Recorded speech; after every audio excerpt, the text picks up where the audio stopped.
Namaskar, you're watching Sansad TV and I'm Sheetal Rajput. The 9th P20 summit hosted by Parliament of India in cooperation with IPU will be inaugurated today by Prime Minister Narendra Modi at the majestic Yashobhoomi. In line with the G20 theme of Vasudhaiva Kutumbakam, the theme of the P20 summit is Parliaments for One Earth, One Family, One Future. नमस्कार, मैं हूं आपके साथ शालिनी खंडेलवाल।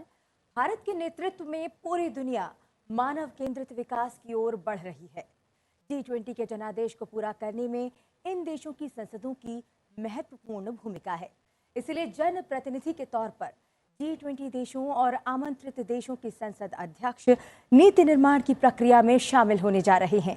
प्रधानमंत्री नरेंद्र मोदी मुख्य अतिथि के तौर पर दुनिया के सबसे बड़े कन्वेंशन सेंटर्स में से एक यशोभूमि में G20 संसदीय अध्यक्षों के 9वें शिखर सम्मेलन का उद्घाटन करेंगे और सम्मेलन को संबोधित करेंगे। लोकसभा अध्यक्ष ओम बिरला के नेतृत्व में दुनिया भर की संसदों के अध्यक्ष एकजुट होंगे लैंगिक समानता, नेतृत्व में महिलाओं के विकास और सतत विकास लक्ष्यों को पाने की दिशा में आगे बढ़ने के लिए। The summit will host 4 high-level sessions on accelerating SDGs, sustainable energy transition, women-led development and transformation in people's lives through public digital platforms. G20 देशों के अलावा 10 अन्य देश और अंतर्राष्ट्रीय संगठन शिखर सम्मेलन में भाग लेने जा रहे हैं। नई दिल्ली में G20 शिखर सम्मेलन में अफ्रीकी संघ के G20 का सदस्य बनने के बाद पैन अफ्रीकी संसद पहली बार P20 शिखर सम्मेलन में भाग ले रही है। We have our team reporting live from Yashobhoomi and also an esteemed panel of guests, experts and diplomats joining us here in the studios. And as the summit will take place today and tomorrow, that is 13th today and 14th of October tomorrow at Yashobhoomi in Dwarka. Yesterday on Thursday, a pre-summit event was organized on lifestyle for environment.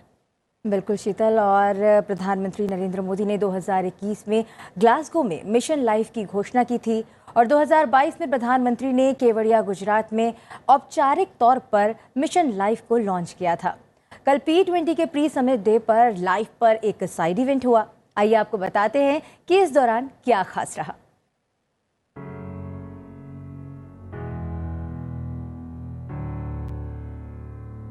The Delhi Metro has rapidly become the lifeline for the citizens living in and around the national capital. Its airport line leads to Yashobhoomi, the newly built India International Convention Centre, the venue for the 9th G20 Speakers Summit, also known as the P20. In recognition of the rapid strides India is taking towards better connectivity for its people, Lok Sabha Speaker reached the venue for the P20 Speakers Summit by a metro. There was also a message for greater use of public transport. Metro का सफर सभी यात्रियों से चर्चा करने के बाद लगता है कि सुरक्षित और जल्दी पहुंचने वाला सफर है। जितना सुविधाजनक, जितना जल्दी पहुंचना, जितना सुरक्षित, सभी आम यात्रियों से चर्चा करने के बाद लगता है कि मेट्रो किसी भी नगर के लिए आज की वर्तमान परिप्रेक्ष्य में आवश्यकता है। निश्चित रूप से इससे हम पर्यावरण को भी सुरक्षित रख पाएंगे, क्योंकि आज हमारी प्री समिट पर्यावरण पर है। इसलिए मेट्रो का उपयोग आम जीवन के लिए और आम व्यक्ति के लिए आज महत्वपूर्ण है।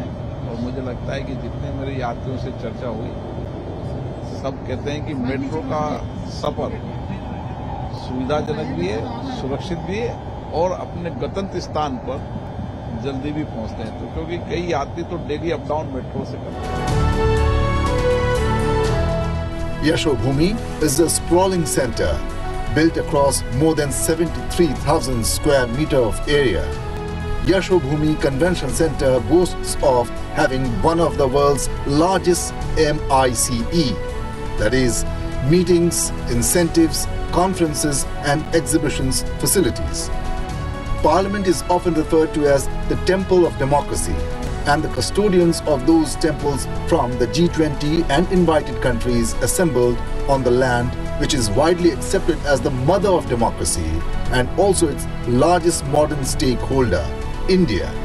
The delegates were welcomed at Palash Hall, Grand Ballroom C, on the 6th floor of Yashobhumi.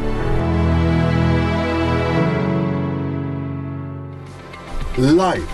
The concept of lifestyle for environment was introduced by Prime Minister Narendra Modi at COP26 in Glasgow on 1st of November 2021, calling upon the global community of individuals and institutions to drive life as an international mass movement towards mindful and deliberate utilization instead of mindless and destructive consumption to protect and prevent the environment. Chairman of the 9th G20 Speakers Summit and Lok Sabha Speaker Om Birla welcomed the delegates to the Parliamentary Forum on Life. At the outset, the Lok Sabha Speaker alluded to the importance of the subject. आज हम पर्यावरण के लिए life style संबंधित पीर बैठक में भाग ले रहे हैं। आज पर्यावरण एक जलवायु परिवर्तन एक ऐसा विषय है जो संपूर्ण विश्व के साझे भविष्य के साथ जुड़ा हुआ है। इसलिए ये स्वाभाविक है कि पर्यावरण से संबंधित विषयों को हमने P20 सम्मेलन की चर्चा के केंद्र में रखा है। भारतीय संस्कृति और पर्यावरण में पर्यावरण को मानव जीवन का अभिन्न हिस्सा माना गया है। प्रकृति को आदर सम्मान देकर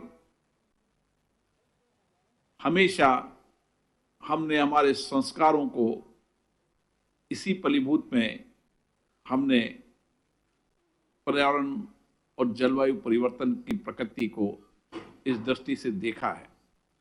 हमारे प्राचीन ग्रंथों में कहा गया है कि जो प्रकृति की रक्षा करता है, प्रकृति ही उसकी रक्षा करती है, और यही पर्यावरण संरक्षण की मूल भावना भी है।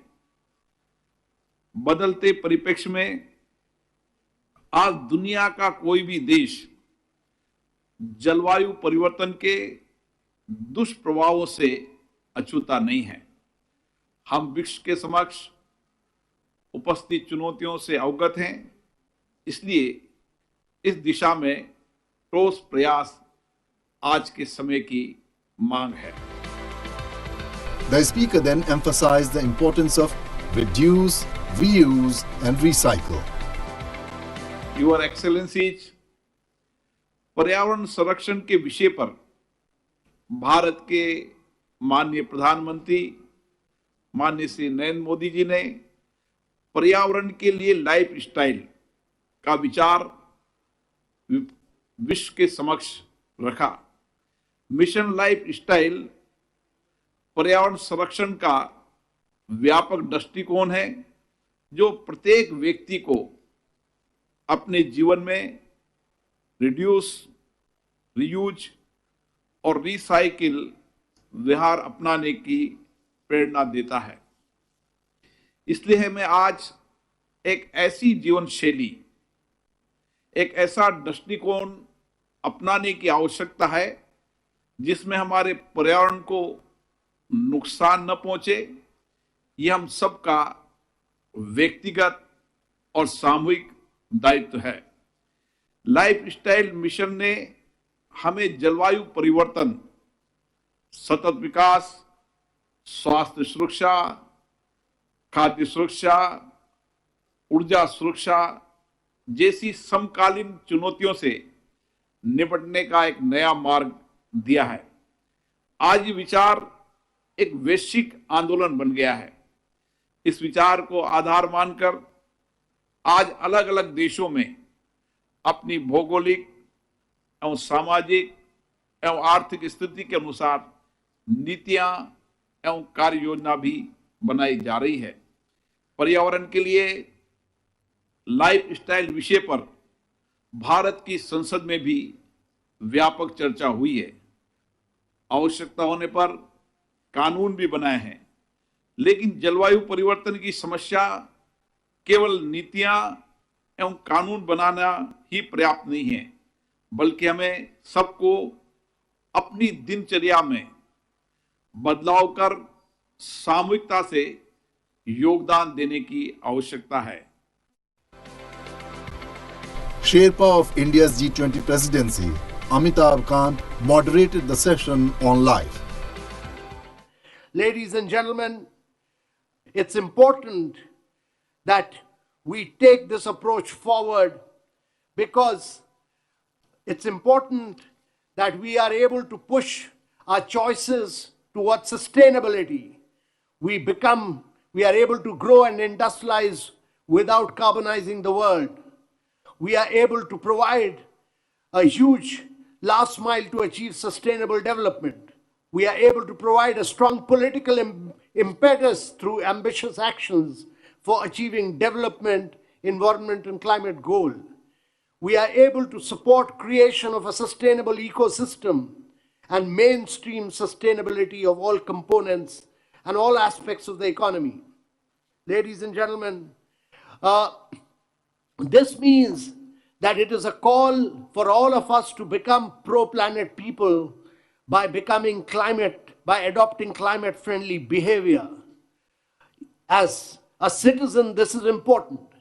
As an entrepreneur, it is a call for technological ideas that can make climate-friendly behaviors easier to adopt. To all the thinkers, researchers, it is a call for research innovations on how to make climate consciousness a way of life. This has been a part of ancient India. It has been a part of our Rig Veda, our Yajur Veda, and our Charak Samhita, which speaks of trees stopping pollution, of not disturbing the sky, and the importance of forests to the strength of the state. It is important to highlight that our Bhagavad Gita states that let the human community protect the environment for their own survival, and therefore there is a need for a call for action. Environmental degradation and climate change are global phenomena where actions in one part of the world impacts ecosystems and populations across the globe. Estimates suggest that if requisite action is not taken against the changing environment, approximately 3 billion people globally could experience chronic water scarcity.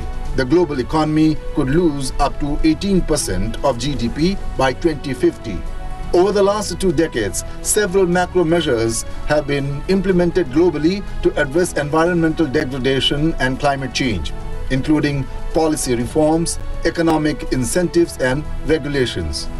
According to the United Nations Environment Programme, UNEP, if 1 billion people out of the global population of 8 billion adopt environment-friendly behaviors in their daily lives, global carbon emissions could drop by approximately 20%.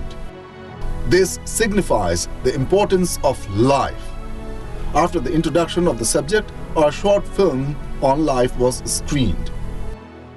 Lifestyle for Environment is a call to action that was enunciated by the Honourable Prime Minister at Glasgow in COP26. And he spoke about the need for all of us to come together and take Lifestyle for Environment forward as a campaign and make it a mass movement towards an environmentally conscious lifestyle. And this call to action was followed by the unveiling of Mission Life last year, along with the UN Secretary General in October 2022. The Ministry of Environment has then taken forward this action in the form of a mascot. And this little girl who you see on the screen before you is called Prakriti. And she carries forward sustainability messages on life. I would like to present it in the form of this small video. My dear Prakriti, remember what you have to do on earth? Yes, Mother. I will educate people with love so that they understand mission life and maintain the environmental balance by adopting environment-friendly lifestyle. My child, these 3 things will help you on your journey. First is the tiara of flowers. This will keep you happy and energetic. Second, this badge of life which will remind people of lifestyle for environment. You can also give this badge to people who contribute for the betterment of our planet. And third, this bag of hope. Whenever someone harms the environment, you can take out eco-sustainable alternatives from the bag and inspire them to adopt Mission Life. Okay, Mother. Now I will leave for my mission life. There's one life, but there's one mission. Let's all work for environment, rejuvenation, beloved planet's protection. Adopting environment-friendly lifestyle is our ambition. Say no to single-use plastic. Let's use stairs instead of lift. Save water, segregate waste, reduce overconsumption and reuse again. Together we can, together we will, together we will achieve this ambition. There's one life, there's one mission. Let's all work for environmental rejuvenation, beloved planet's protection. Let's use life for green planet vision.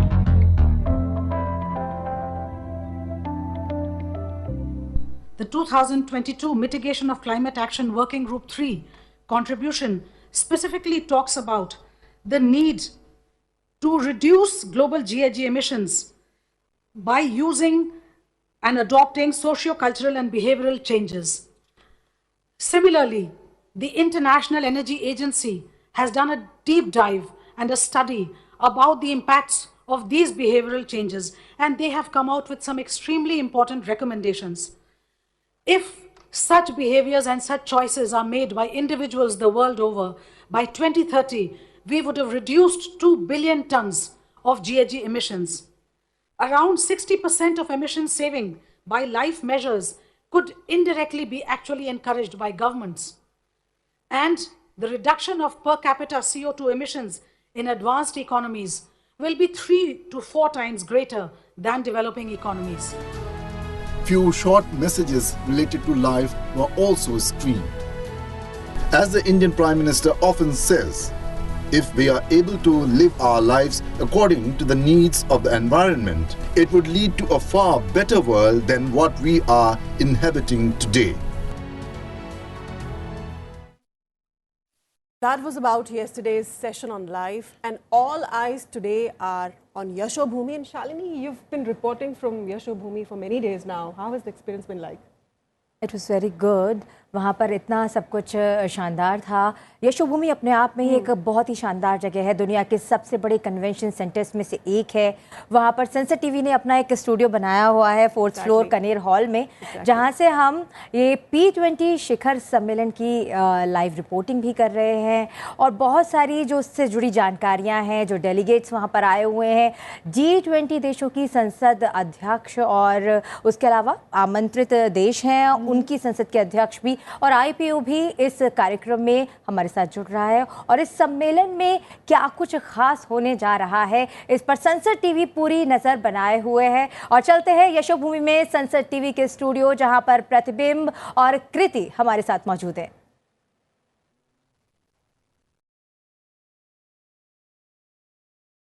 Well, hello and a very warm welcome, viewers, from Yashobhoomi, from Pratibimb and Kriti Mishra. And of course, the parliamentary track of G20 nations that started in Ottawa in Canada in 2010. And thereafter, it was a full-fledged meeting in Argentina in 2018. Will find a new meaning today as it is being hosted by world's largest democracy, by mother of democracy, India. Despite global challenges, India is the fastest growing economy in the world that shows that democracy has delivered and will deliver. Of course, formally it will be kicked off today by the inauguration of Prime Minister Narendra Modi. And we know that the P20 summits are closely linked with the G20 mandate of the countries. And we know that India's G20 presidency has been highly hailed with historic 112 outcomes and presidency documents with undivided focus on climate change and gender mainstreaming. A very important development there that India is seen as emerging as the voice of Global South. And it is for the first time that we'll see the participation of Pan-African Parliament President in the P20 summit. So a very important agenda there. And of course, we've been seeing that how there are high-level discussions also. So the discussions slated today would focus on acceleration of SDGs, that is Sustainable Development Goals, We all remember that all the 193 member nations of United Nations had actually agreed on sustainable development goals, 17 sustainable development goals and 169 targets in 2015. That was, of course, deterred by the COVID-19 pandemic. So today the discussion will focus on accelerating and achieving the sustainable development goals and, of course, sustainable energy transition. And it is serendipitous that it is being organized in India. Why do I say that? Because the carbon footprint of an average person in India is only 1.8 tons per year compared to the global average of 4.5 to 4.8 tons per year. Also, the fact that we have been absolutely improving our non-fossil fuel energy mix, and the fact that we account for 17% of global population, yet our carbon emission is only 4%. So this is a very important development. We'll see high-level discussions today. Thereafter, there'll be a tour of our parliament building, the symbol of Atmanirbhar Bharat. So Pratibimb clearly showing that India firmly believes in its culture and tradition while embracing the modern ways of life. और सबसे बड़ी बात यह है कि शालिनी और मैं आज नई भूमिका में हैं और नए नवेले इस कन्वेंशन सेंटर यशोभूमि में भी बहुत कुछ नया होने वाला है। 10:30 बजे से सुगुगाहट शुरू हो जाएगी। लोकसभा अध्यक्ष जो कि P20 की अध्यक्षता भी कर रहे हैं, वो डेलीगेट्स का यानी कि G20 सदस्य देशों की संसदों के अध्यक्ष और आमंत्रित देशों के संसदों के अध्यक्षों का स्वागत करेंगे। प्रधानमंत्री का आगमन होगा और बाकायदा P20 की शुरुआत प्रधानमंत्री के उद्बोधन यानी कि स्पीच से शुरू हो जाएगी। प्रधानमंत्री के पश्चात लोकसभा अध्यक्ष का स्पीच होगा, उनका उद्बोधन होगा और IPU के प्रेसिडेंट भी इस P20 में सम्मिलित हुए हैं, वो भी पूरे इस कार्यक्रम को यानी कि उद्घाटन कार्यक्रम को संबोधित करने वाले हैं। वृहद कार्यक्रम है, बहुत कुछ होने वाला है। सत्रों की जानकारी यहां पर कृति ने दे दी है। 2 विशेष सत्रों का आयोजन होगा, लेकिन उन सत्रों से पहले प्रधानमंत्री तमाम प्रतिनिधियों से मुलाकात करेंगे, उनसे बातचीत करने वाले हैं। बहुत महत्वपूर्ण बातचीत होने वाली है। सत्रों की समाप्ति के पश्चात, जैसे कि कृति ने यहां पर कहा भी है कि मेट्रो के माध्यम से कल लोकसभा अध्यक्ष यशोभूमि पहुंचे थे और मेट्रो के माध्यम से न केवल खुद बल्कि जितने भी प्रतिनिधि हैं इस कार्यक्रम में सम्मिलित होने वाले, वो लोकसभा अध्यक्ष के साथ मेट्रो के माध्यम से पहुंचने वाले हैं संसद भवन। और संसद भवन के सामने एक विशाल जो मूर्ति लगी हुई है राष्ट्रपिता महात्मा गांधी की, वहां पर पुष्पांजलि अर्पित की जाएगी और इसके बाद रात्रि भोज का आयोजन भी किया गया है लोकसभा अध्यक्ष की तरफ से। Well, absolutely, Pratibimb, and also the fact that Shalini, Sansad TV has been reporting constantly from Yashobhumi, and we've been interacting with the delegates, with the respective speakers of different nations. And one very important development that perhaps most of the speakers have noted is the passage of the Nari Shakti Vandan Adhiniyam. And today, since there will be a tour of the Parliament House in the new Parliament building, this was the first bill that was passed unanimously. So that, of course, gains paramount importance. जी, और अगर कल की बात करें, क्योंकि यहाँ पर कृति तुम यहाँ पर बाकायदा साक्षात थी और तुमने पूरा जो है कार्यक्रम देखा था, उस कल जो है उद्घाटन नहीं हुआ था, बाकायदा शुरू नहीं हो पाया था P20, लेकिन उसके बावजूद भी एक बहुत ही महत्वपूर्ण विषय पर कल चर्चा हुई थी। लाइफ जो है वो कहीं ना कहीं पार्लियामेंट्री फोरम फॉर लाइफस्टाइल के साथ वो बहुत महत्वपूर्ण थी। उसमें जो बिंदु थे वो कितने महत्वपूर्ण, क्योंकि बहुत सारे बिंदुओं को एड्रेस करते रहे प्रधानमंत्री अलग अलग मंचों पर। Well, absolutely, Pratibimb, and climate change is a real issue. We need tangible solutions for that. In 2019, the carbon emissions to the tune of 59.1 gigatons, that's absolutely unsustainable, and we need to find sustainable solutions, because if we do not, then 3 billion people would be exposed to permanent water scarcity, and of course we could lose around 18% of global average GDP. And India has been talking about sustainable lifestyle, and Prime Minister Modi, we know that he introduced the idea of lifestyle in Glasgow, and thereafter it was formally launched in Kevadia in Gujarat by Prime Minister Modi and UN Secretary General Antonio Guterres. The focus, of course, is on mindful and deliberate utilization and not mindless and destructive consumption. आज के सत्रों की बात की जाए, सतत विकास के लक्ष्यों को हासिल करने में क्या कुछ कठिनाइयां आ रही हैं, क्या कुछ चुनौतियां हैं, उस पर चर्चा होगी। और जो लक्ष्य 17 बिंदु जो हैं इन लक्ष्यों के वो निर्धारित किए गए हैं, उनमें से कितने पा लिए गए हैं और पाने के लिए कितनी तेजी लानी होगी अपने कामों में, उस पर भी खास चर्चा होने वाली है इस सत्र में। समाधान के लिए G20 देशों के संसद अध्यक्ष और उनके साथ ही आमंत्रित देशों के अध्यक्ष भी हमारे साथ इस P20 शिखर सम्मेलन में शामिल हो रहे हैं। संसद टीवी इस पर पूरी नजर बनाए हुए है और आप तक ये सारा हाल पहुंचा रहा है। हमारे 2 संवाददाता यशोभूमि में मौजूद हैं, पवन कुमार और साथ ही हमारे साथ हैं सूरज मोहन झा। दोनों ही संवाददाता वहां पर हैं। और सूरज, क्या कुछ वहां पर नजर आ रहा है? आज बहुत ही खास आयोजन है, आज उद्घाटन होने जा रहा है P20 शिखर सम्मेलन का। प्रधानमंत्री नरेंद्र मोदी 11 बजे ये उद्घाटन करेंगे। उससे पहले अभी क्या कुछ तैयारियां वहां चल रही हैं? बिल्कुल शालिनी, अगर हम बात करें P20 समिट की, तो आज विधिवत तौर पर इस सम्मेलन का आगाज हो रहा है, जिसको प्रधानमंत्री नरेंद्र मोदी जिसका उद्घाटन करेंगे। इससे पहले कल प्री समिट के दौरान भी हमने देखा था लोकसभा अध्यक्ष यहां पर आए और उसके बाद लाइफ जो कि प्रधानमंत्री नरेंद्र मोदी द्वारा जीवन शैली पर्यावरण के अनुकूल बनाई जाए, इसको लेकर एक बहुत बड़ी अच्छी मुहिम थी। उसको लेकर G20 देशों के जितने भी संसद के अध्यक्ष थे वो, और साथ में आमंत्रित देशों के अध्यक्ष और उनके साथ जो डेलीगेट्स थे, उन लोगों ने उस पर एक अच्छी और सार्थक चर्चा की और उन्होंने प्रधानमंत्री नरेंद्र मोदी की इस अभियान की सराहना की, जिसमें पर्यावरण संरक्षण की भी बात की गई है, साथ में जीवन शैली ऐसी अपनाई जाए जिससे पर्यावरण का भी संरक्षण हो सके। और हमने देखा लोकसभा अध्यक्ष ने अपने संबोधन में कहा भी कि भारतीय जीवन शैली ऐसी है जिसमें पर्यावरण को खास ध्यान रखा गया है। हमारी संस्कृति में पर्यावरण जो है त्योहारों से, हमारे खान पान से, रहन सहन से जुड़े हुए हैं। ऐसे में अगर हम उस जीवन शैली को अपना लेते हैं तो संरक्षण भी होगा,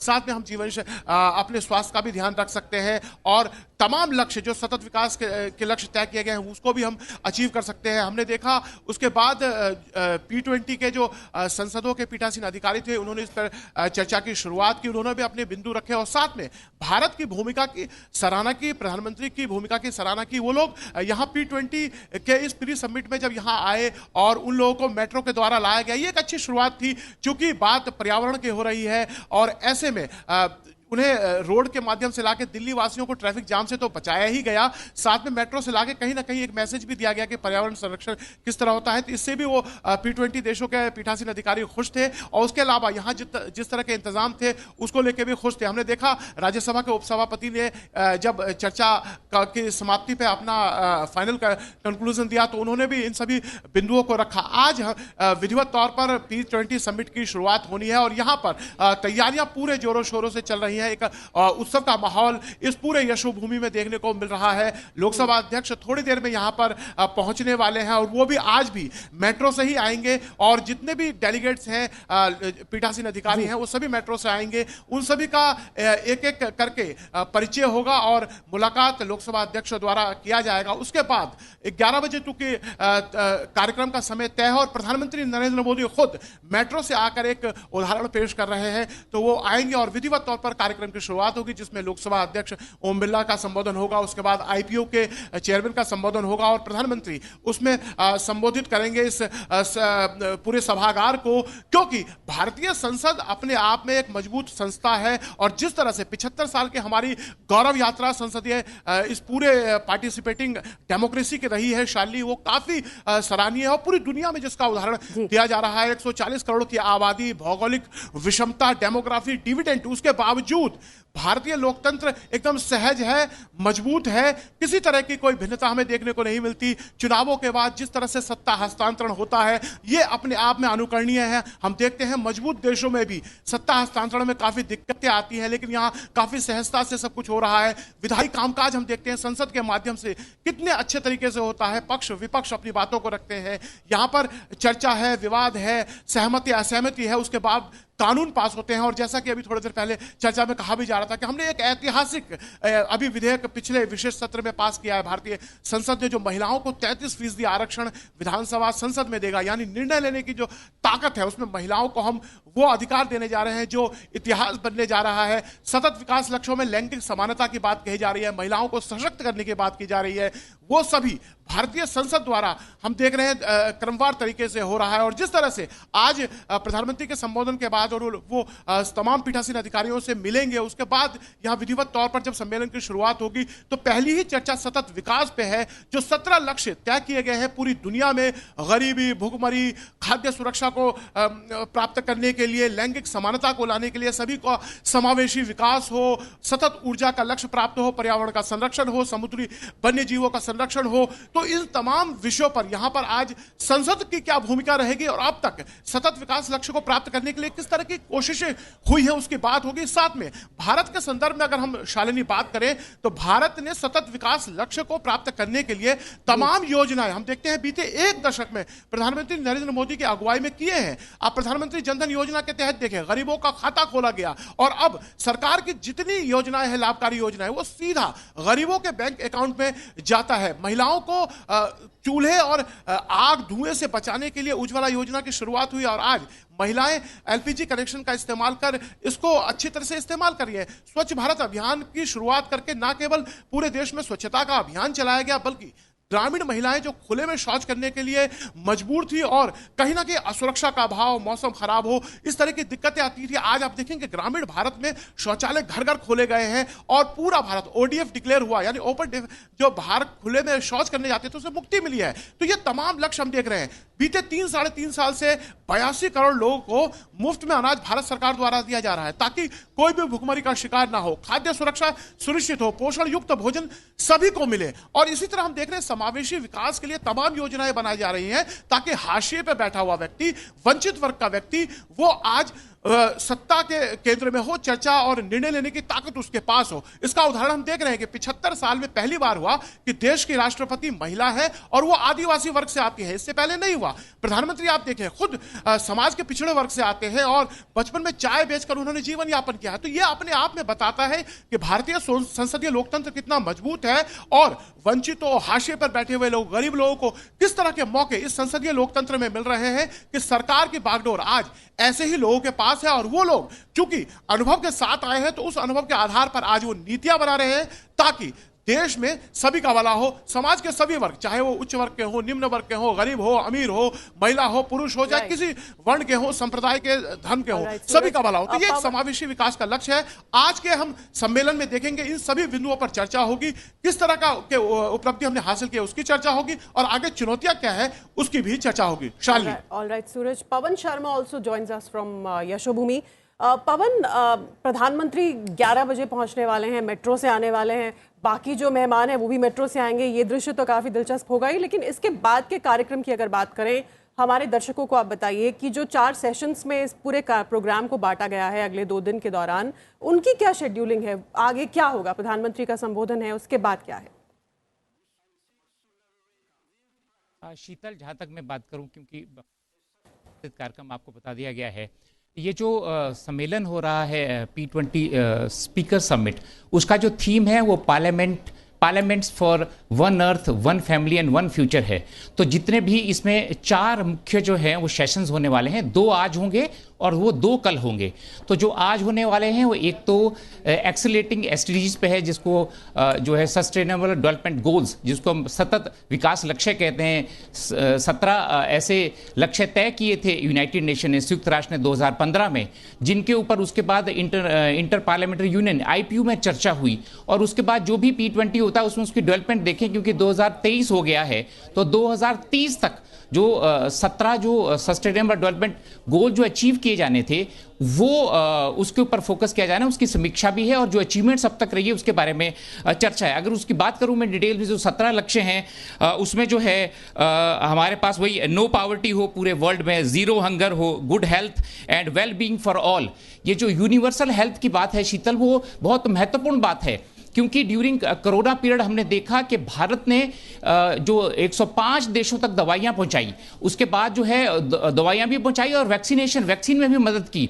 और जहां तक क्योंकि अफ्रीकन यूनियन को शामिल किया गया है स्थायी सदस्य के रूप में, अभी G20 में जो 1 महीने पहले संपन्न हुई, सफल आयोजन हुआ 9 और 10 सितंबर को भारत मंडपम दिल्ली में हमने देखा। और अफ्रीकन यूनियन के जो 55 देश हैं वो बहुत खुश हैं, क्योंकि जो डेवलपिंग नेशन की जो आवाज़ है, ग्लोबल साउथ की जो आवाज़ है, वो भारत बन गया है। अनडाउटेडली जो है वो भारत जो है उसका नेतृत्व कर रहा है, और ये यहाँ भी परिलक्षित हो रहा है। हमने कल पार्लियामेंट्री फोरम में भी देखा कि जो भी अफ्रीकन, चाहे अफ्रीकन पार्लियामेंट हो, पैन अफ्रीकन यूनियन पार्लियामेंट हो, उसके सदस्यों की बात हो, चाहे अफ्रीकन कंट्रीज की बात हो, बहुत खुश थे, बहुत उन्होंने उत्साह नजर आ रहा है उनके साथ, क्योंकि वो विकासशील देशों का लीडर जो है वो भारत के रूप में उभरा है। उसके बाद जो ये जो सेशन है शीतल, ये 3:30 बजे शुरू होगा ये सेशन, क्योंकि ये पहला जो प्रधानमंत्री आएंगे, संबोधित करेंगे, 1 बजे लंच होगा, और उसके बाद जो पहला सेशन होने वाला है जिसकी थीम जो है वो 1 अर्थ 1 फैमिली और 1 फ्यूचर है, तो उसका पहला जो है वो SDGs पे बात होगी। उसके बाद जो दूसरा सेशन है वो स्टार्ट होगा 3:30 बजे वो स्टार्ट होगा, और वो 5 बजे तक चलेगा। तो उसमें अगर हम बात करें कि वो जो है एनर्जी एमिशंस को लेकर है, सस्टेनेबल एनर्जी जो है, ग्रीन एनर्जी की तरफ दुनिया बढ़े, उस दिशा में वो बात हो रही है। क्योंकि अभी हमने देखा G20 के दौरान जो है ग्लोबल सोलर बायोफ्यूल की बात हो, चाहे ग्लोबल सोलर अलायंस की बात हो जो पहले बन गया है, और अभी जो बायोफ्यूल अलायंस है उसका भी गठन हुआ, भारत ने G20 के दौरान वो किया। तो जो ऊर्जा की ज़रूरतें हैं दुनिया की, और जो ग्रीन एनर्जी की तरफ जाने की बातें हैं, उस पर ये दूसरे सत्र में बातचीत होने वाली है। 1.5 घंटे का ये सत्र रहने वाला है, 5 बजे तक का। तो इसके दौरान जो है, जहां तक भारत की बात करें अगर एनर्जी के मामले में, ग्रीन एनर्जी के बारे में, तो हाइड्रोजन मिशन के लिए बजट तय हो गया है हमारे देश में। एथेनॉल का पेट्रोल में जो मिक्सिंग की गई है उसके दौरान 20% तक बढ़ गई है। हालांकि ब्राजील ऐसा देश है जो इससे ज़्यादा भी बायोफ्यूल पे पूरी तरह चला गया है, और भी बहुत सारे देश हैं जो इस दिशा में बहुत आगे बढ़ गए हैं। तो पूरी दुनिया जो है ग्रीन एनर्जी की तरफ बढ़े, ये जो है इस पे जो चर्चा होने वाली है दूसरे सत्र में। और इसमें विभिन्न देशों की, क्योंकि जब ये चर्चाएं होती हैं तो स्पीकर जो है उनको, जो कंट्रीज हैं स्पीकर, उनको 7 मिनट का समय दिया जाता है, और उसके बाद जो इंटरवेंशन होते हैं उनके लिए 4 मिनट का समय दिया जाता है। तो ये दोनों ही सेशन में रहने वाला है, जहां तक आज के सत्रों की बात है। और जहां कल की सत्र है तो उसमें एक जो, और सूरज हमारे साथ बने रहिए, और यशोभूमि से हमारे संवाददाताओं के साथ साथ संसद टीवी का स्टूडियो भी है वहां पर, जहां पर प्रतिबिंब और कृति मौजूद हैं। और आज P20 शिखर सम्मेलन के उद्घाटन और उसके बाद के सत्रों से जुड़ी जानकारी हम आप तक पहुंचा रहे हैं। हमारे साथ स्टूडियो में मौजूद हैं JNU के CIPOD यानी अंतर्राष्ट्रीय राजनीति संगठन और निरस्त्रीकरण केंद्र के अध्यक्ष प्रोफेसर स्वर्ण सिंह, और साथ ही जूम पर हमारे साथ जुड़ रहे हैं पूर्व राजनयिक प्रभु दयाल। आप दोनों का बहुत बहुत स्वागत है संसद टीवी पर। तो सर, सबसे पहले आपसे ये जानना चाहूंगी कि आज जो महत्वपूर्ण घटनाक्रम होने जा रहा है, उससे पहले प्री समिट डे पर लाइफस्टाइल फॉर एनवायरनमेंट यानी कि पर्यावरण के लिए जीवन शैली पर चर्चा हुई। सभी देशों ने उस पर एकमत हुए, सभी देश, और साथ ही साथ उन्होंने इस बात को माना कि आज बदलते हुए परिवेश और चुनौतियों के हिसाब से हम सभी को अपनी जो जीवन शैली है वो पर्यावरण के अनुकूल बनाना ज़रूरी है। तो किन बातों का ध्यान आम जनता रख सकती है, क्योंकि यहाँ पर एक एक का इस लाइफ मिशन से जुड़ना बहुत ज़रूरी है। जी बिल्कुल ठीक कहा शालिनी आपने, कि क्योंकि ये पर्यावरण की चुनौती जो है वो पूरी मानव जाति के लिए है जी, इसलिए वो एक तरह से जन अभियान उसको बनाने की ज़रूरत है। सरकारें ज़रूर हैं कि बहुत सी सहूलियत मुहैया करा सकती हैं, ढांचे बना सकती हैं, कानून बना सकती हैं, पर जब तक आम जनता उससे नहीं जुड़ेगी और रोज़मर्रा के जीवन में, जैसे आपने देखा उदाहरण अभी उन्होंने छोटी सी एक फिल्म दिखाई, उसमें दिखाया कि किस तरह से रोज़मर्रा के जीवन में, और ख़ासकर ये संसदीय सम्मेलन में जब जिस तरह से सारे प्रतिनिधि और ख़ुद प्रधानमंत्री मेट्रो से जाना चाहेंगे वहाँ, तो एक उदाहरण के तौर पर भी, और जब तक आम जनता अपने जीवन में बदलाव नहीं लाएगी तब तक सरकारें कहाँ तक सफल हो सकती हैं। इसलिए प्रधानमंत्री का जो एक तरह से दृष्टिकोण है वो भारत के दर्शन से भी आता है कि हमारे वेदों में, हमारे संस्कृति में ये हमेशा समझाया गया है कि मनुष्य जो है वो प्रकृति का हिस्सा है और प्रकृति के साथ तालमेल बनाकर ही उसको चलना होगा। इसीलिए बहुत से पेड़ों को, पशुओं को, पहाड़ों को, नदियों को देवी देवता के रूप में माना जाता है हमारे धार्मिक संस्थानों में, जो हमारे तौर तरीके हैं उनमें।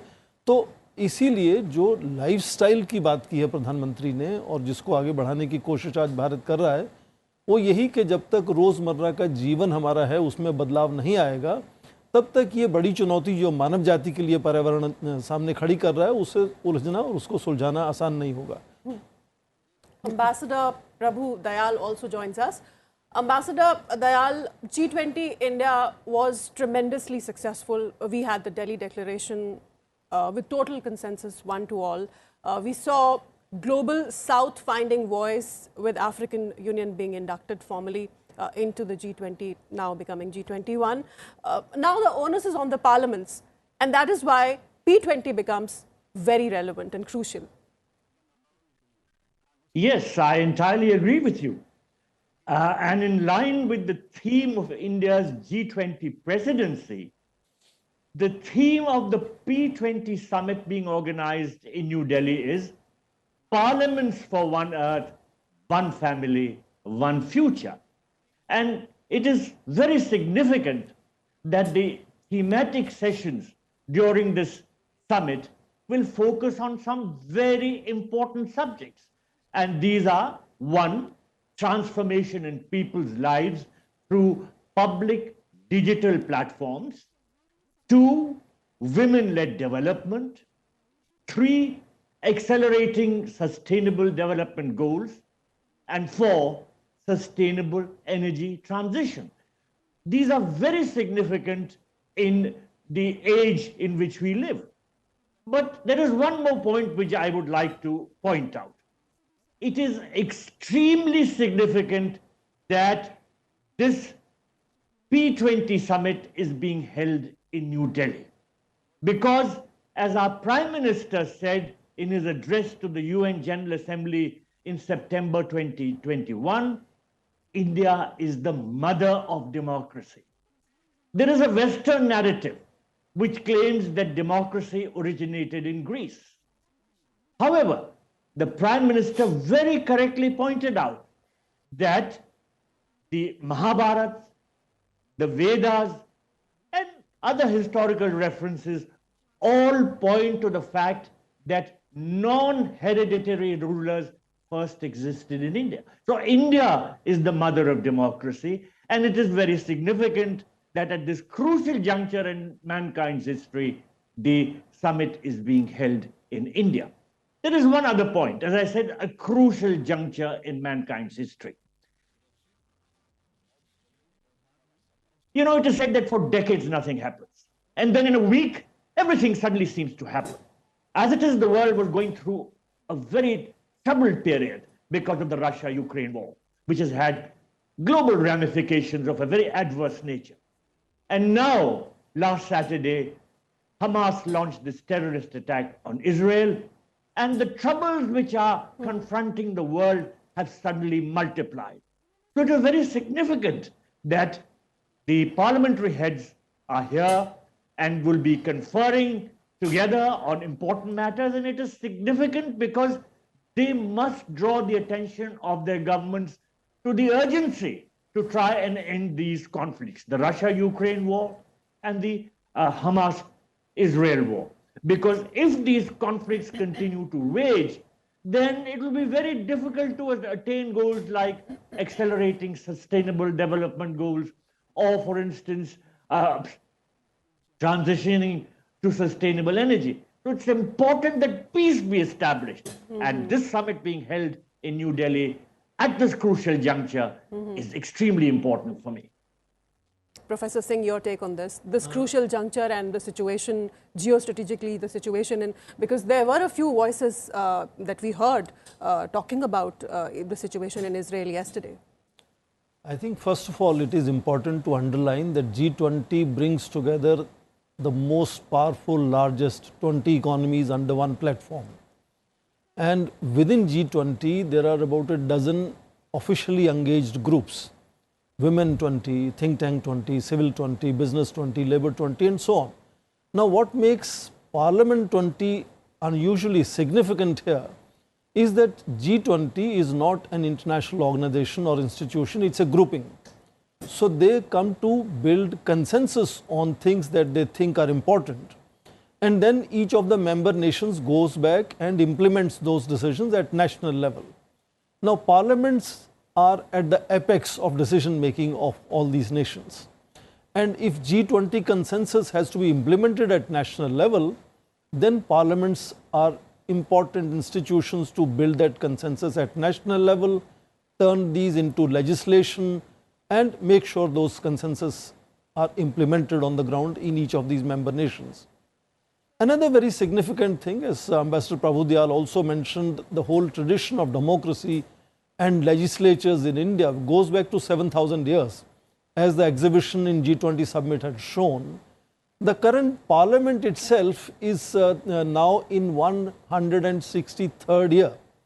It is in 1861 that Indian Councils Act under British India had set up the first imperial council, and it is in continuation since then that India Parliament continues to work. Of course, after India became independent, that old system was disbanded, Constituent Assembly was created, Parliament was initiated from independent India's history onwards. But Indian Parliament again has a long history, and in that sense, as Ambassador Prabhu Dayal also mentioned, one after another examples of how Indian Parliament has empowered people who are supposed to be on the margins of Indian society, and how it is inclusive in that sense of representing entire country into decision making and implementing those decisions. And of course, because parliaments are sacrosanct and important, and today world is dealing with two very significant wars as the main challenge, which can undermine all other targets that the world has and G20 has, whether it is sustainable development or it is promoting Indian way of sharing technology under digital public infrastructure, which is a very unusual example India is presenting, or moving from women development to women-led development, and of course transitioning towards green and clean energy. On all those issues, I think certain amount of attention need to be played on what are the immediate challenges of war in Ukraine and war now in Israel. And I believe that even if it may not come at the formal level, these will be issues engaging minds of all the delegates who are in Yashobhumi today. And I think that will also help us create certain amount of consensus as to how to deal with these two very immediate challenges, so that the world can come together and G20 can lead the world into more peaceful and prosperous kind of a situation in addressing four challenges that they have put. जैसा कि आपने कहा कि G20 ने जनादेश तो दे दिया, लेकिन अब ज़रूरत है हर देश में उस जनादेश को लागू करने की। G20 देशों के संसद अध्यक्ष और साथ ही आमंत्रित देशों के अध्यक्ष भी इस पर आज चर्चा करने जा रहे हैं। नीति निर्माण की प्रक्रिया में वो शामिल होंगे, और साथ ही साथ हमारे दो संवाददाता यशोभूमि से हमारे साथ बने हुए हैं, सूरज मोहन झा और पवन कुमार शर्मा। पवन, वहाँ पर जो कुछ नज़र आ रहा है वो हमें बताएं, क्योंकि आज बहुत ही महत्वपूर्ण कार्यक्रम है। आज P20 शिखर सम्मेलन की औपचारिक शुरुआत होने जा रही है, और यहाँ पर G20 देशों के संसद अध्यक्ष और साथ ही आमंत्रित देशों के अध्यक्ष भी G20 ने जो जनादेश दिया था उसे कैसे अपने अपने देश में लागू किया जाए, कैसे इस नीति निर्माण की प्रक्रिया को आगे बढ़ाया जाए, इस पर विचार विमर्श करने जा रहे हैं। पवन, बताइए। शालिनी, क्योंकि आज जो है बहुत महत्वपूर्ण दिन है, G20 का सफल आयोजन सितंबर में हुआ था, उसके एक महीने बाद जो है वो P20 पार्लियामेंट 20 का आयोजन हो रहा है, स्पीकर समिट का।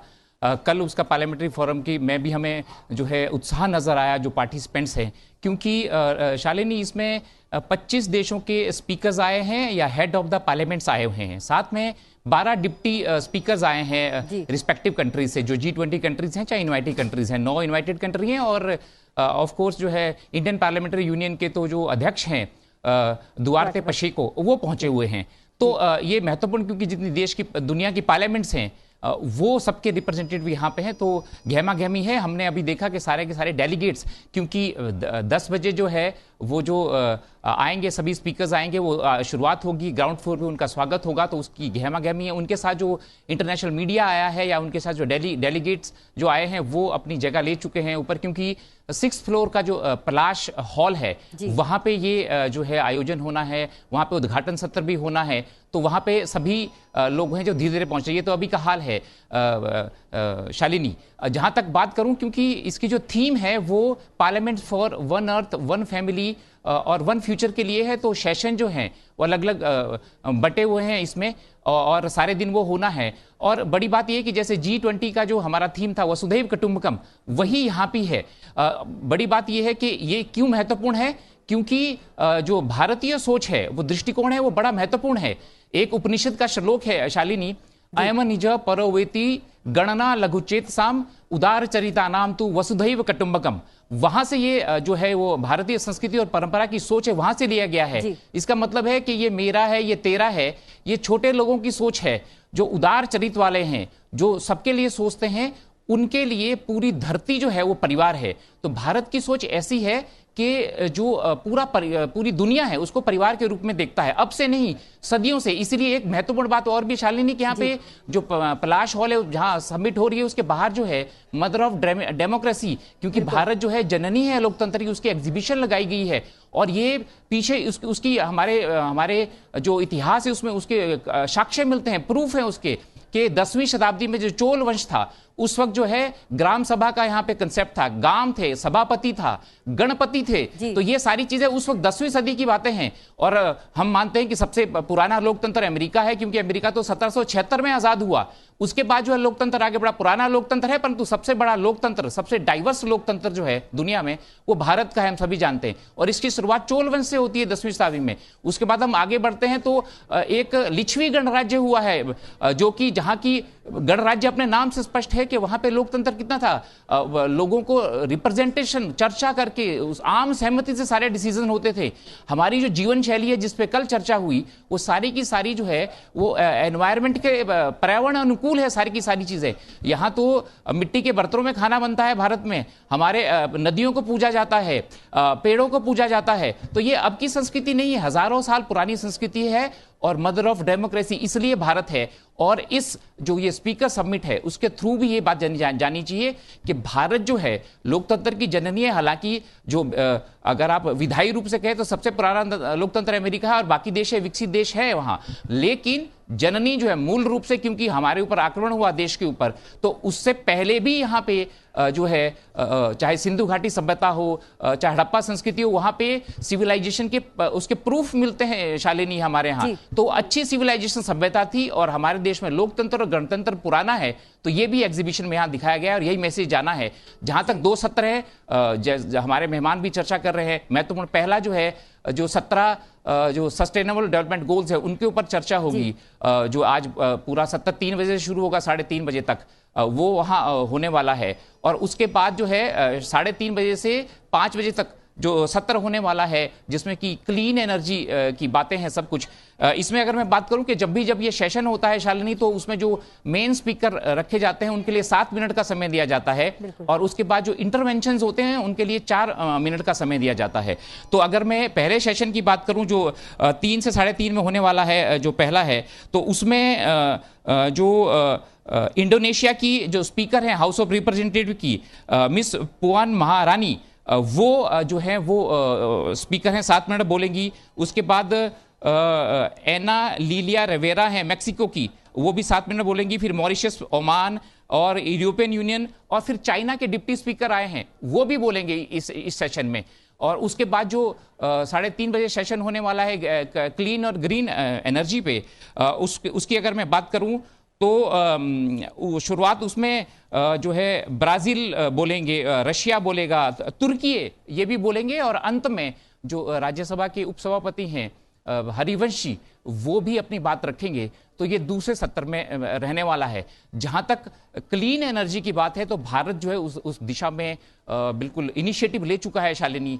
हाइड्रोजन मिशन जो है भारत का, क्योंकि जो केंद्रीय परिवहन मंत्री नितिन गडकरी वो तो हाइड्रोजन कार से संसद भी पहुंच चुके हैं हमारे देश में।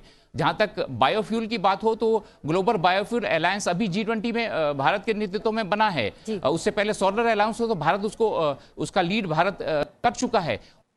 पेट्रोल में एथेनॉल की बात है, क्योंकि सारी चीजें एनर्जी से जुड़ती हैं। पवन, और भारत लोकतंत्र की जननी है और लोकतंत्र भारत में सबसे पहले था और भारत के ग्रंथों में इस बात का जिक्र मिलता है। और जब दुनिया के सबसे बड़े लोकतंत्र में P20 शिखर सम्मेलन का आयोजन हो रहा है तो वहीं भारत के ऊपर एक जिम्मेदारी बन जाती है कि वो दुनिया के इन सभी लोकतंत्र को एकजुट करे और जो विकासशील की ओर से विकसित अर्थव्यवस्था बनी, साथ ही एक मानव केंद्रित विकास की ओर सारे देश, सारी दुनिया आगे बढ़े, क्योंकि ये सारी पृथ्वी एक परिवार की तरह है और यही एक पृथ्वी, एक परिवार, एक भविष्य, इसके लिए संसदें एकजुट हो रही हैं, यशोभूमि में एकजुट हो रही हैं और हमारे संवाददाता सूरज भी वहां पर बने हुए हैं।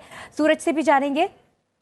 बिल्कुल, will go across to Suraj Mohan Jha and Suraj, जैसा कि अभी शालिनी ने कहा और कल हमने ऑनरेबल स्पीकर को भी सुना जब उन्होंने ये कहा कि हमारी संस्कृति तो हमेशा से पूजती है पर्यावरण को, नेचर को, प्रकृति को, पहाड़ों को, सूर्य की उपासना होती है, नदियों को, जल को, ये हमारी संस्कृति में है। तो भारत एक रास्ता दुनिया को दिखा सकता है और दिखा भी रहा है इस बाबत। बिल्कुल शीतल, अगर हम देखें जिस तरह से प्रधानमंत्री मोदी का जो लाइफ अभियान है पर्यावरण के अनुकूल जीवन शैली, और ये कहीं ना कहीं से नहीं आया। प्रधानमंत्री मोदी भी कई बार इसे दोहरा चुके हैं। कल लोकसभा अध्यक्ष ने भी प्री समिट में जब पीठासीन अधिकारी जितने P20 देशों के आमंत्रित देशों के थे उनको बता रहे थे कि भारतीय जीवन पद्धति, जीवन शैली जो है वो कहीं ना कहीं इसको पहले कहता। हमारे भारतीय पंचांग को अगर देखा जाए तो हमारे महीने, त्योहार, हमारी फसल बोने काटने सभी की हमने पर्यावरण अनुकूल हमारे बनाया हुआ है और उसी तरह से त्यौहार भी हमारे यहाँ मनाए जाते हैं। आप भारत के चारों कोने में जाएं और चाहे किसी भी संप्रदाय के लोग हों, जाति धर्म के लोग हों, आप देखेंगे जो पर्यावरण आधारित त्यौहार हैं वो सभी मिलजुल कर मनाते हैं। अगर आप देखें उत्तर पूर्वी राज्य बिहार के छठ पूजा को आप देखें तो वो भी उगते और डूबते सूर्य को अर्घ देने की बात होती है। ये अपने आप में बड़ा ही उदाहरण है। बैसाखी आप देखें, फसल कटने और उसका त्यौहार मनाया जाता है, पूरा उत्सव मनाया जाता है। बसंत पंचमी का त्यौहार हो या फिर दक्षिण में ओणम का त्यौहार हो, असम में बिहू का त्यौहार हो, ये आपको बताता है। और आप अगर देखें केरल में अगर आप देखते हैं ओणम तो सभी संप्रदाय के लोग, चाहे हिंदू हो, मुसलमान हो, ईसाई हो, सभी मिलजुल कर मनाते हैं। तो हमारी जीवन पद्धति इस तरह से रही है और दुनिया को योग किसी ने सिखाया है तो वो भारत ने सिखाया है। आप देखें योग एक प्राचीन पद्धति है जिसको अपनाने से हमारी जीवन शैली काफी समर्थ और हम काफी स्वस्थ रहते हैं और इसको पूरी दुनिया ने सराहा। जब प्रधानमंत्री मोदी ने इसे एक अंतर्राष्ट्रीय मंच पर UN में रखा तो सभी ने स्वीकार किया और आज अंतर्राष्ट्रीय योग दिवस मनाया जाता है और पूरा दुनिया योग को एक मान दे रहा है। तो कहीं ना कहीं ये सारी जीवन पद्धति का हिस्सा रही है शीतल, और अब हम इसे देखते हैं एक सार्वभौमिक पहचान इसे मिल रही है जब वैश्विक स्तर पर भारत की बात को माना जा रहा है। हमने G20 में अभी हाल ही में देखा था जब नई दिल्ली में यह समिट संपन्न हुआ और दुनिया के 20 सबसे ताकतवर देश यहां पर जुटे, उनके राष्ट्रीय अध्यक्ष जुटे और उन सब की सामने भारत ने वो सभी बिंदुओं को रखा और कहीं ना कहीं जिस तरह से नई दिल्ली घोषणा पत्र को एक आम सहमति के साथ अपनाया गया, ये कहीं ना कहीं बताता है कि भारत वैश्विक स्तर पर कितना मजबूत हो रहा है और भारत के द्वारा बनाई गई नीतियां और कार्यक्रम अब पूरी दुनिया में पहुंच रहे हैं और कहीं ना कहीं उसका असर दिख रहा है। और मैं इसमें एक चीज और कहना चाहूंगा, भारतीय संस्कृति को बढ़ाने में कहीं ना कहीं जो अनिवासी भारतीय हैं, भारतवंशी जो पूरी दुनिया में फैले हुए हैं, उनकी तरक्की, उनकी शिक्षा का जो प्रसार और भारतीय संस्कृति को जो अपने साथ, भारत को अपने साथ जो ले गए हैं, कहीं ना कहीं उसका भी इसमें योगदान है कि पूरी दुनिया अब गंभीरता से इसे सुन रही है। कल हमने देखा बायलैटरल टॉक के बाद ऑस्ट्रेलिया के संसद के पीठासीन अधिकारी ने कहा भी कि जिस तरह जब प्रधानमंत्री नरेंद्र मोदी ऑस्ट्रेलिया आए और वहां पर जिस तरह से हजारों लोग उन्हें सुनने के लिए, उन्हें देखने के लिए इकट्ठे हो रहे थे कि कहीं ना कहीं बताता है कि उनकी लोकप्रियता कितनी है और भारत की धमक इसी से उसका अंदाजा लगता है। और जिस तरह से हमने देखा कल लाइफ अभियान को प्रधानमंत्री द्वारा जो चलाया गया था, उसका P20 के देशों के पीठासीन अधिकारी यानी जो संसद कार्यक्रम बनाते हैं उन लोगों ने भी उसे आत्मसात किया है, उसकी सराहना किया है। तो यह अपने आप में महत्वपूर्ण है। आज जब विधिवत तौर पर P20 सम्मेलन की शुरुआत होगी और P20 देशों के संसद, साथ में आमंत्रित देशों की संसद, जो कि भारतीय लोकतंत्र ना केवल हम अतीत की बात करें और वर्तमान में भी हम देखें, जब कोरोना काल में महामारी आया और लगा कि आदमी अब लॉकडाउन में फंसा हुआ है, ऐसे में भारतीय संसद ने चूंकि आम लोगों के लिए नीतियां बनानी है, कार्यक्रम बनाना है, आपने देखा होगा 2 पालियों में संसद का संचालन किया गया। राज्यसभा को एक सुबह चलाया गया, शाम को लोकसभा को चलाया गया और हमने देखा मध्य रात्रि तक बैठकर माननीय जो जनप्रतिनिधि हैं, सांसद हैं, उन लोगों ने नीतियां बनाई, कानून बनाए और शून्यकाल का बेहतर प्रयोग किया। मतलब जो भी मंच संसद उन्हें नियमावली के अनुसार लोकसभा राज्यसभा में मिला, मध्य रात्रि तक बैठकर उन्होंने जनहित के मुद्दे वहां पर उठाए और सभी वहां मौजूद थे, प्रोटोकॉल का पालन किया गया। तो ये कहीं ना कहीं बताता है कि जो भारत के संसदीय लोकतंत्र है वो कितना मजबूत है, क्योंकि संसदीय शीतल एक ऐसा मंच है जो आम लोगों की आवाज बनकर जो है गूंजता है। 25 से 30 लाख लोगों का जनप्रतिनिधित्व एक सांसद करते हैं और उन्हें विशेषाधिकार इसीलिए मिला हुआ है और वो संसद का भरपूर उपयोग करते हैं, चाहे विधायिका हो, प्रश्नकाल हो, शून्यकाल हो, उन सभी मंचों का वो उपयोग करते हैं ताकि जनता की आवाज को बुलंद किया जाए और जनता की आवाज को कानून में विधानसभाओं में उठाया जाए। और ये कहीं ना कहीं हम जब देखते हैं कानून बनते हैं तो उसमें परिलक्षित होता है। आप देखें, एक देश एक कर की बात हुई, जीएसटी आज पूरे देश में लागू है, हम कर के तौर पर पूरे देश में जुड़ गए हैं। अभी हाल ही में जो संविधान संशोधन करके महिलाओं को विधानसभा और जो संसद में 33% आरक्षण का रास्ता साफ हुआ है, यह अपने आप में बताता है। इसके अलावा जन सरोकार के जितने विधेयक हैं हमने देखे हैं, वो कार्यक्रम यहाँ पे लाए जाते हैं। साथ में आप देखें कि कार्यपालिका जो भी निर्णय लेता है, प्रधानमंत्री विदेश जाते हैं या विदेश मंत्री विदेश जाते हैं या अन्य मंत्रालय कोई कार्य करते हैं, तो आप देखें जवाबदेही किसके प्रति है? कार्यपालिका की जवाबदेही विधायिका के प्रति है। भारत की यही खूबसूरती पूरी दुनिया में उसे अनोखा बनाता है। जब भी सत्र होता है हम देखते हैं प्रधानमंत्री हो चाहे संबंधित मंत्रालय के मंत्री हो, वो अपना वक्तव्य संसद में जरूर रखते हैं। वहां उन्हें पूरी तरह से बताते हैं कि भारत सरकार की नीतियां क्या है, हमने किस तरह का कार्य योजना बनाया है, ताकि विधायिका को लूप में रखा जाए और वहां पर तमाम संसदीय जो नेता हैं सभी पार्टियों के, चाहे पक्ष के हों विपक्ष के हों, उनकी राय को लिया जाता है। इसी तरह शीतल मैं बताना चाहूंगा, संसदीय समिति की प्रणाली जो भारत में है, अतीत में भी हमने देखा है, ये लिच्छवी हो चाहे तक्षशिला हो, उस समय यह हमें सुनने को मिलता था, लेकिन आप देखें भारतीय संसद ने उसे आत्मसात किया। आज 24 डिपार्टमेंटली स्टैंडिंग कमेटी है, उसके अलावा लोकसभा और राज्यसभा की अपनी अपनी समितियां भी हैं और उन समितियों में सभी दलों के सांसद प्रतिनिधि होते हैं और कई जो संसदीय समिति है उसके अध्यक्ष जो विपक्ष के नेता हैं वो होते हैं। सबसे मजबूत अगर मैं कहना चाहूं, लोक लेखा समिति जिसकी शताब्दी वर्ष भी पिछले एक साल पहले मनाया गया था, उसमें आप देखें भारत सरकार द्वारा जितना भी खर्चा किया जाता है या उसका ब्यौरा, उसका सीएजी का जो ऑडिट होता है उसका निगरानी करना, वो सब पीएससी करता है। पीएससी के अध्यक्ष जो होते हैं वो नेता प्रतिपक्ष होते हैं, जो विपक्ष में नेता होते हैं वो उसके चेयरमैन होते हैं। तो ये भारत की लोकतंत्र की खूबसूरती बताता है। यही पूरी दुनिया भारत से जानना चाहती है कि किस तरह से सभी को, क्योंकि आप देखें सतत विकास लक्ष्य में बात की गई है समावेशी विकास की। समावेशी विकास कब होगा? जब उसमें सभी पंथ, संप्रदाय, जाति, लिंग के लोग, महिला पुरुष का भेद मिटा के, अमीर गरीब का भेद मिटा के रहें। और वो भारतीय संसद कहीं ना कहीं उसका उदाहरण पेश करता है और ये भारतीय संसद उसका एक नजीर जरूर पेश करता है। शीतल।